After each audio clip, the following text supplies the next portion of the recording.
Tonight, police discover human remains after 2 homes burned to the ground. A four-wheel drive ploughs to a sleeping couple's bedroom. This big bang and the house shook and the bed collapsed. And could the federal government be about to sell off an Aussie icon? Live across Western Australia, GWN7 News with Noel Brunning. Good evening. First tonight, a 65-year-old man is dead after his home burnt to the ground. It was one of 2 homes destroyed by fire this morning, but what started the blaze is still not clear. Neighbours watch on in horror as 2 100-year-old homes on Whitnoom Street in Collie go up in a blazing inferno. One person trapped inside. It was the most horrifying thing I've ever seen. This morning, the arson squad found human remains in one of the homes. They're believed to be those of the owner, Colin Clooning, who suffered from dementia. He was one of those fellows that everyone liked, and he just got on with life and people in general. Among the tragedy, tales of survival. Narelle Truscott risked her own life to save one of her neighbours, dodging fallen power lines to go back and wake them up. But it was too late to save the other. I wish I could have, but the whole house, the front of the house, was pretty much engulfed by that stage. And meanwhile, her own home was at risk. I was afraid right here because my daughter just sleeps there and the other one just sleeps there, and just try and get them out of the house. It's believed the fire started in the home where the human remains were found. It didn't have a smoke alarm. The home it spread to had a battery-operated one, but it didn't work. And it's important that we all have hardwired smoke detectors in our homes. The cause of the fire hasn't been confirmed, but police aren't treating it as suspicious. Rachel Carey in Collie for GWN7 News. A couple is told of the moment a ute ploughed into their bedroom, smashing apart the bed they were sleeping in, but incredibly leaving them unharmed. $200,000 is the bill private transport company Serco will face for the escape of 2 prisoners in Geraldton last week. The contract with the WA state government says a $100,000 fee will be charged if a prisoner escapes. Both the government and the opposition is blaming the private firm. An internal Serco inquiry is underway. No money will be handed over until it is completed. Well, it's an Australian icon we've all grown up with. In fact, it's been around for 204 years. But now there's speculation the federal government could be set to sell Australia Post. So what would it mean for you?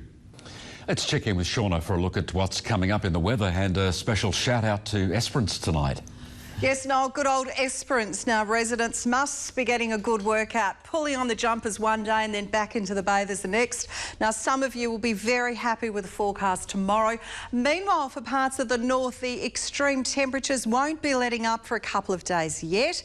Join me after sport. I'll have all the weather for your place. Look forward to finding out more then. Finally, some good news for investors left in the lurch by a coin company collapse. That's next. Plus, one man's mission to help the victims of one of the worst storms on record.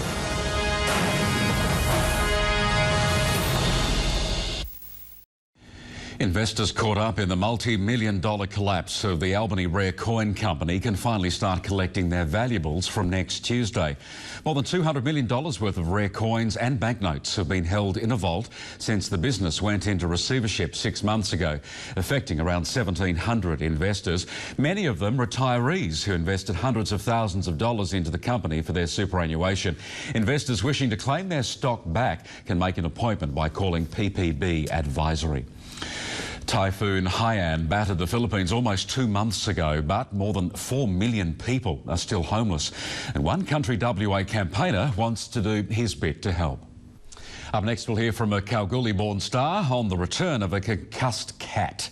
Plus, the local trailblazer taking on one of footy's top jobs.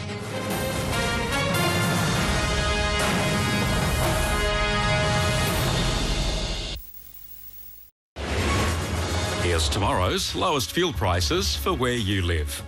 If your town's not on the list, check the Fuel Watch website or call 1300 550 808.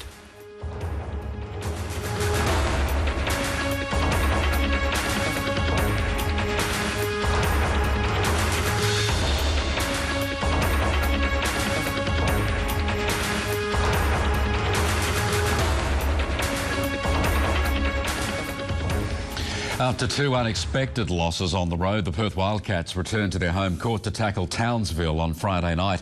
Kalgoorlie boy Tom Jervis says the return of Matt Knight from concussion comes at the best possible time. He's feeling good. He had an awesome practice out there today. Real unfortunate him getting concussed in that game, and it hurt us big time. We were relying on him. He was having an amazing game. And the Cats sit just one game clear on top of the NBL ladder. The coming footy season will be historic for one local league. It's just elected a female as the president to one of their clubs. That's the first time. She's urging more clubs to follow suit. Ahead in 7 News, a vandalism spree targets the Premier's office. Windows smashed. See what happened. But next, Sean is back with the 4-day forecast.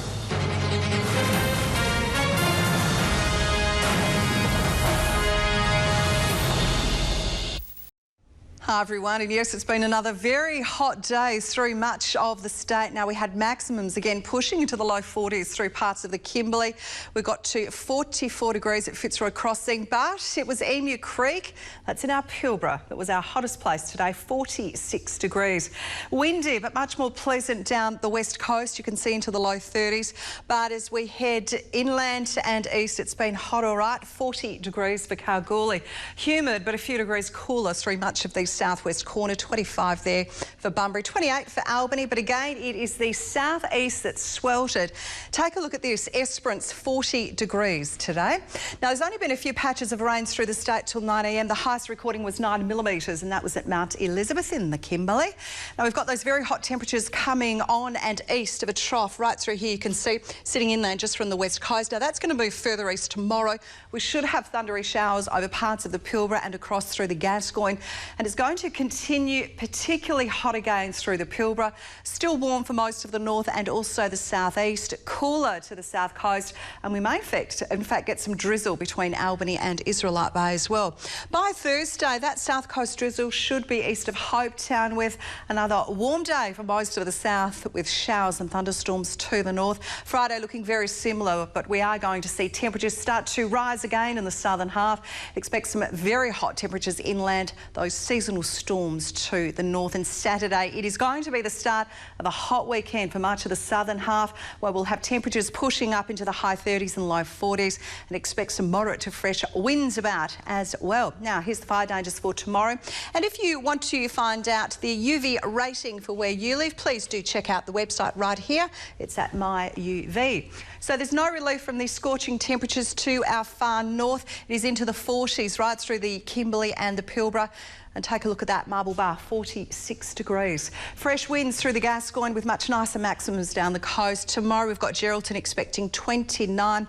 Just a little inland though, it's up into the high 30s. For the southwest corner, still a little bit cloudy. It is going to be warming up a little in Bunbury, 27, and the Wheatbelt expecting another hot day. It may have been 40 today, but Esperance tomorrow, take a look at this, drizzle, 25 degrees, while our Goldfields is expecting the heat to continue, 38 there for Kalgoorlie.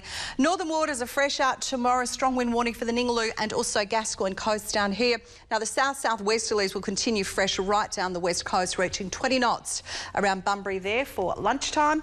And the strength will be pushing along the southern coastline. A strong wind warning for Esperance and Euclid coast here, and it's probably not great fishing either off Albany. Around the nation tomorrow, more sunshine for Adelaide and for Melbourne. Sydney is expecting an early shower. It is going to be mostly sunny though for Perth and top with 31. Good night. That's news, sport and weather for today. Shona and I will have updates for you later in the evening. 7 News is next. Good night, Western Australia.